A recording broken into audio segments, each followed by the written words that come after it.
beautiful, beautiful, beautiful.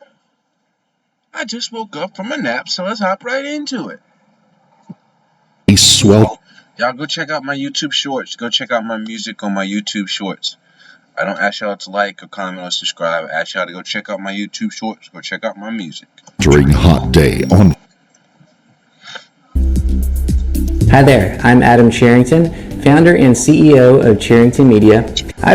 It had been a sweltering hot day on Friday, August the 28th of 2020. It was nearly midnight when 22-year-old Leslie Palacios and 25-year-old Erick Rangel-Ibarra pulled into the parking lot of the Longhorn Casino.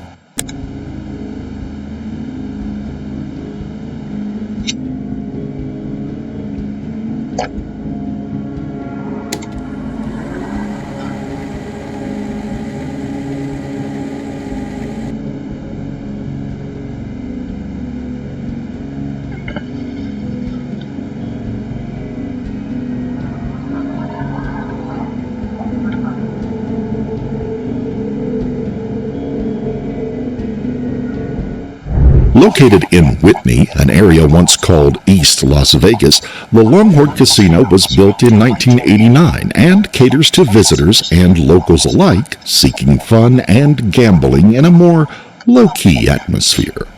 The two move inside and head to the Chuckwagon restaurant, passing by the slot machines and other gambling opportunities.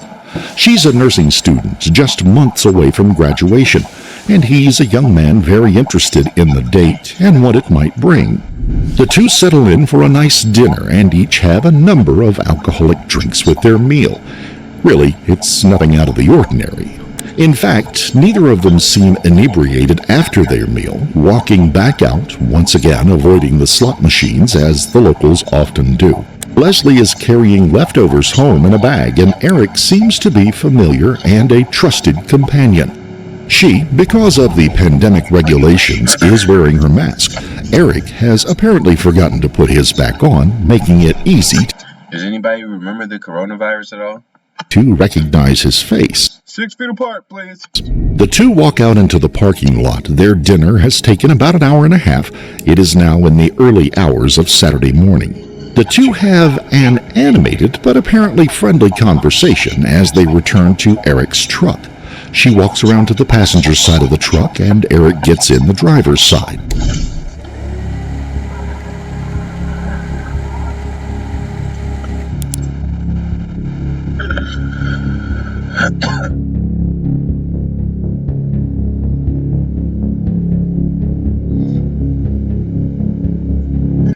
There, of course, the couple is too.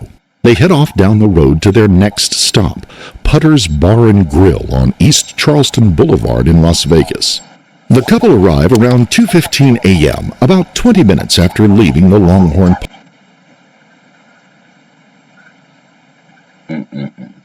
Young medical student, beautiful, doing things with her life. And this scumbag's want to take her life from her, bro. Parking lot. The two have more drinks and leave some point later. No one working at the bar that evening could be sure exactly what time the couple left. Once again, while most folks may have called it an evening, the young couple kept their night on the town going. Their next stop would be one of the locations of the Bourbon Street Sports Bar. There, the two would be seen spending more time together, drinking beers and taking shots of tequila. Finally, after spending hours out and drinking, the two did finally call it a night and head back to Erick's home. The two get home just before sunrise as they're seen pulling into the street in front of the place Erick lived around 5:30 a.m. Leslie is showing the effects of heavy drinking, and now Erick has to help her from the car.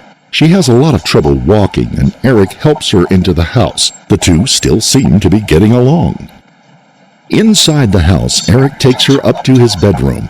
The home is owned by Erick's father, Jose Rangel, and his mother. His younger sister lives there as well. Jose has plans to take his wife on an event at their church that morning, but he's not fully up and active at this point. No one really sees the couple come in. And then, something goes terribly wrong as the two end up in bed. Terribly irrevocably and fatally wrong.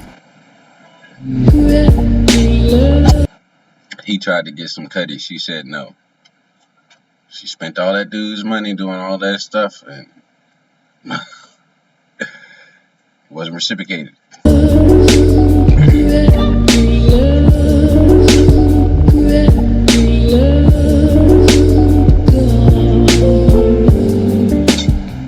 I stereotype. Before we begin, we would like to send our deepest sympathies to the family and loved ones of Leslie Palacios, a young woman taken from us just as her life was blossoming. By Saturday afternoon, Leslie's family has become worried because she never came home from her date. Her mother, Araceli Palacio, and her sister, Nayeli Palacio, contacted the Las Vegas Metro Police Department and told them that Leslie had not come home from her date the night before. They said they had been trying all morning to call her and to text her, but there had been no responses.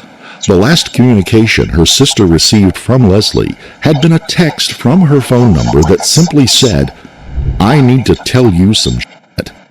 Araceli's reply of what happened was never answered.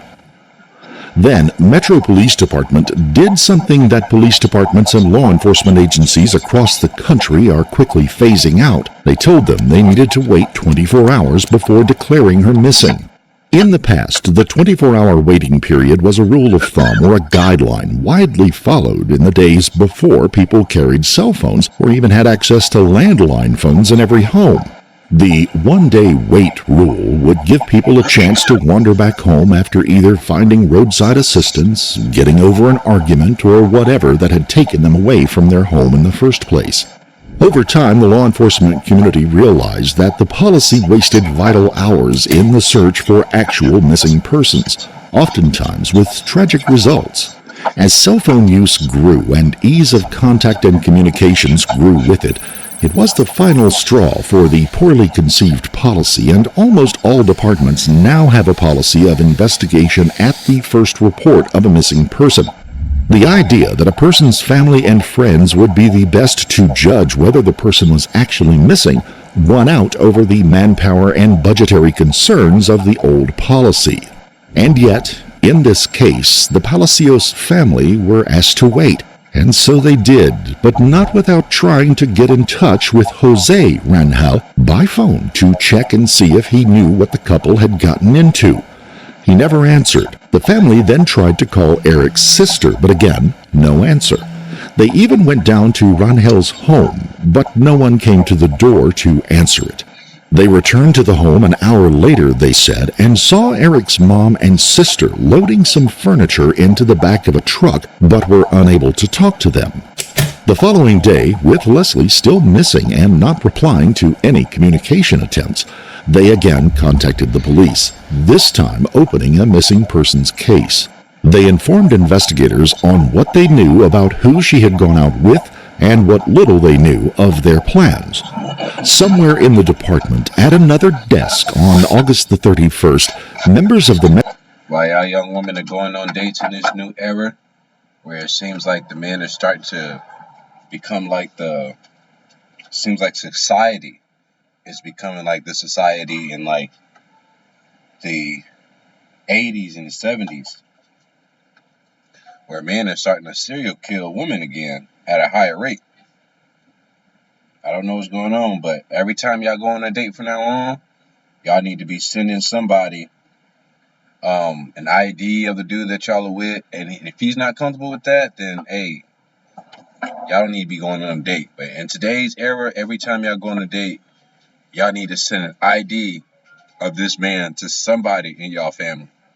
Metro Police Department were taking another missing persons report, this time for two men, a father and son, Jose Rangel and his son Erick Rangel-Ibarra.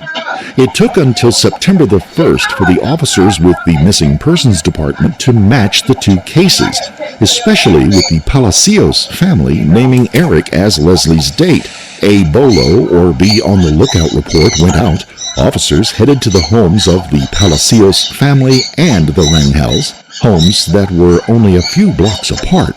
The families had known each other for almost 15 years. Canvassing the area around the Rangel home on Tipper Avenue, officers were able to identify a security camera that would have looked down on the family's property.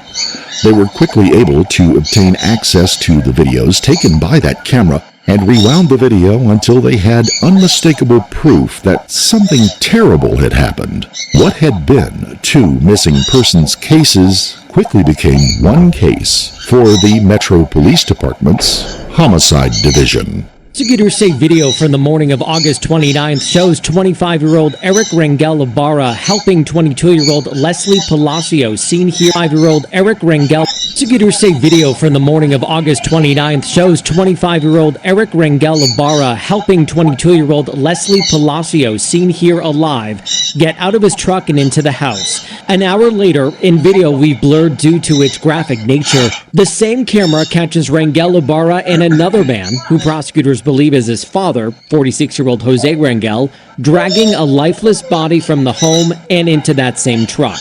Minutes after, the truck drives off, leaving Rangel hosing off the walkway.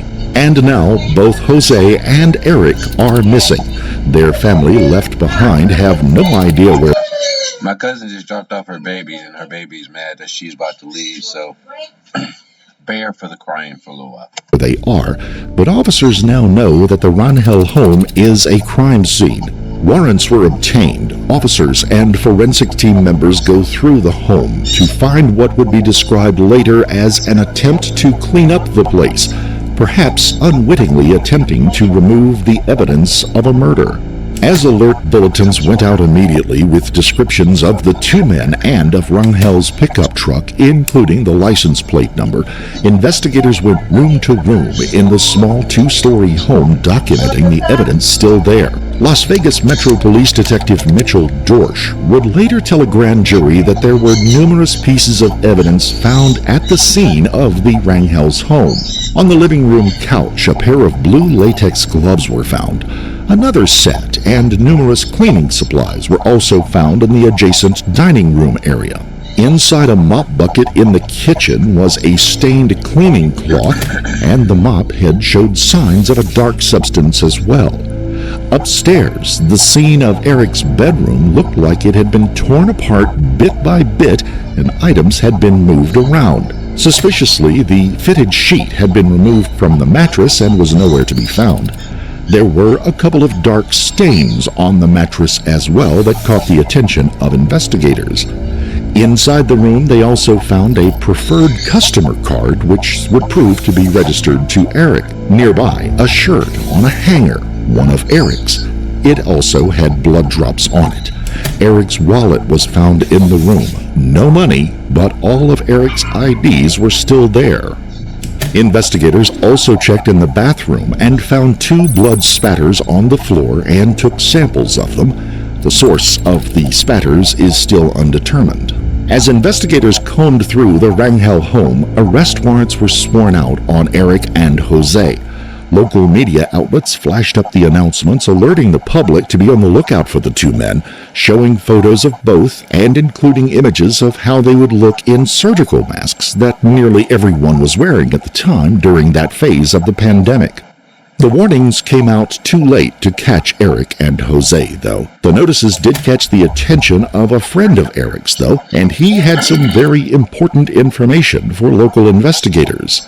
The man explained that he had known Erick for about 5 or 6 years, and the last time he had seen him in person was weeks before. Erick had come into a restaurant where the man was eating, and Erick was obviously very intoxicated. He sat down and asked the man if they were friends, and would he do him a favor in the future if Erick asked him to. The man said it was an awkward request, and that he had humored Erick, obviously because he was drunk. Erick left, and the man didn't think about it again, until the morning of Saturday the 29th. The man said he got a call from a telephone number he did not recognize. When he answered it, it was Erick, and Erick immediately reminded him that he promised he would do him a favor. He was calling in that favor. Erick said that he needed to bring him some gasoline, and he couldn't find any himself because he didn't want to be seen anywhere on camera. The man asked him why, and Erick told him, according to his testimony before a grand jury, that Erick claimed he was in Utah, some 125 miles north of Las Vegas. The request was crazy and it didn't make sense. Why did he need someone to bring him gas from so far away, and why was he using a different phone than his usual one? Erick, who was obviously stressed out, told him he was on a burner phone. And then he said the words that would turn the missing person cases and the strange occurrences into the worst possible situation. "Because I killed a bitch," Erick told him. He then repeated it when his friend said that he didn't believe him. "I'm for real. I killed a bitch. I'm serious. She's dead in the back seat of my truck right now." The man wanted nothing to do with the situation, and he told Erick that he had to go pick up his daughter that morning and couldn't help. He then said he told Erick that he'd screwed up by telling him what he had told him. Erick immediately hung up the call. The man went to the police when he saw the reports on the local news. Erick, meanwhile, headed back to Las Vegas, apparently. He met back up with his dad, and the two took off for parts unknown. They told no one where they were headed, told no one what had happened, and seemed to leave no trail behind them.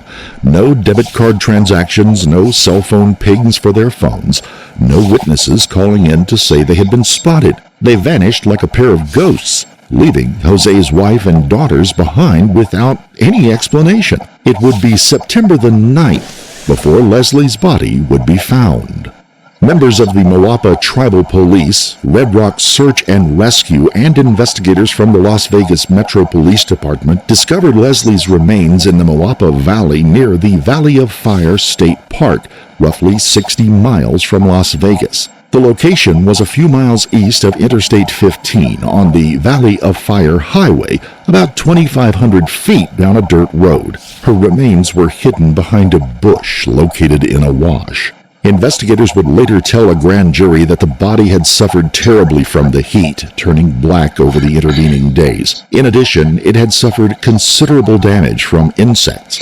Identification was initially made by matching the clothes that Leslie was seen wearing in the date-night videos, a striped top and blue jeans, to what was found. It's crazy how somebody's here 1 second, you can see them moving, lively, see life in their body, then a moment goes by and they're dead, and there's nothing there. Their soul is gone, their connection is gone. It's gone. On or near the corpse. Leslie's body was found without pants, and her underwear had not been put on correctly. According to the detective who was part of the recovery team and who had attended the autopsy, her thong-style underwear had been put back on her, as if the thong portion had been the waistband on the underwear.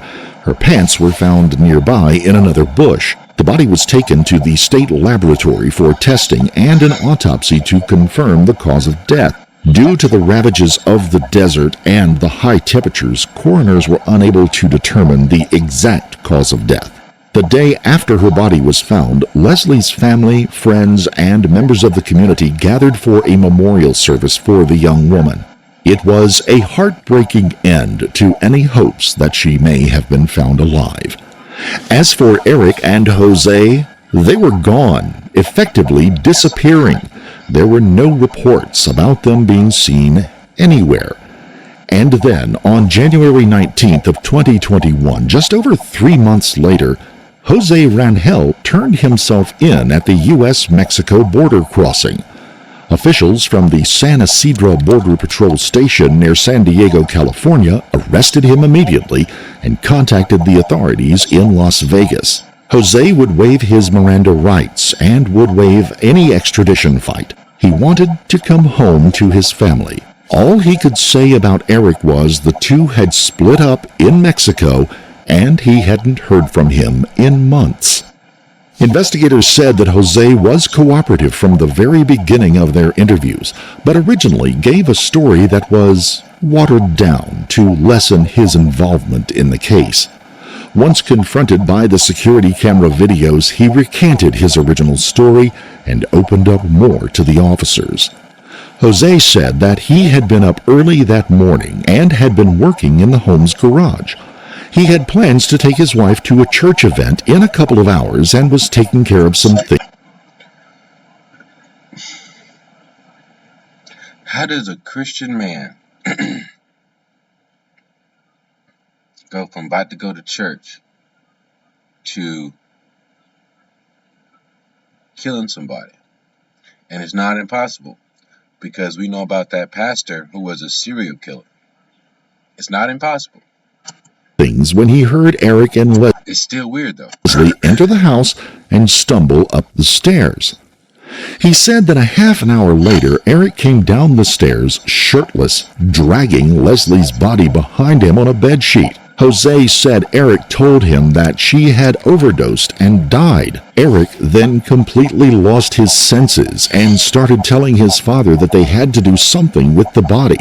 Jose said he immediately helped Eric get the body out of the house so that his wife and daughters would not come downstairs and be involved. He would continue by saying that when he looked at Leslie, he could see no obvious injuries. There was no blood or vomit on her, and she was only partially dressed with no pants and her panties pulled up awkwardly around the waist. He helped Eric put her into the car and immediately grabbed the water hose and started spraying off the gravel outside as his son drove away with the body. He told investigators that he had not consciously been attempting to destroy evidence then, but was just stunned and trying to do something. He said he thought Eric was heading to Utah with the intention of destroying the body. Distraught, Jose went to his other daughter's nearby home to speak with her. Shortly after he arrived, though, he said Eric turned up at that house as well. Jose had not expected to see Eric back that day, and Eric began acting crazy, shouting that he was going to kill himself, or Jose, and that some people might be coming to kill the family. He said he chose to flee with his son, and the two went back home, gathered all the cash they could, and headed to California, and then crossed the border into Mexico by that evening. During the drive, Eric refused to talk about what had happened, except that Leslie had overdosed on narcotics and he had way too much to drink that night. In the end, Jose would strike a plea deal and pled guilty to destroying evidence and an accessory to commit murder, both misdemeanor charges. He spent 205 days in the Clark County Detention Center before coming to trial. He would be sentenced to a total of 2 years in jail for what he had done. The 205 days already served would be counted against that sentence as time served.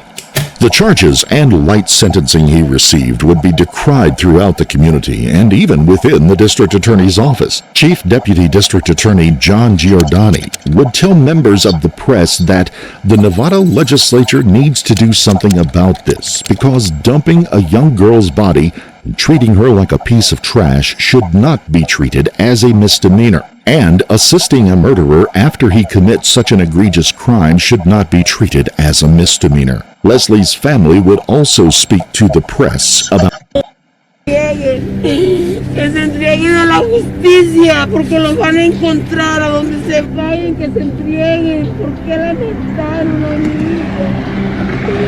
Ella era una niña muy buena, estaba estudiando, ya se iba a graduar. ¿Por qué le hicieron esto? ¿Por qué la familia aguantó? Yo no voy a descansar hasta no hacer justicia, que todos ellos paguen todo. Porque ella fue como mi mejor amiga. All right, y'all. We found the murderer, found the motive, found the body. On to the next video.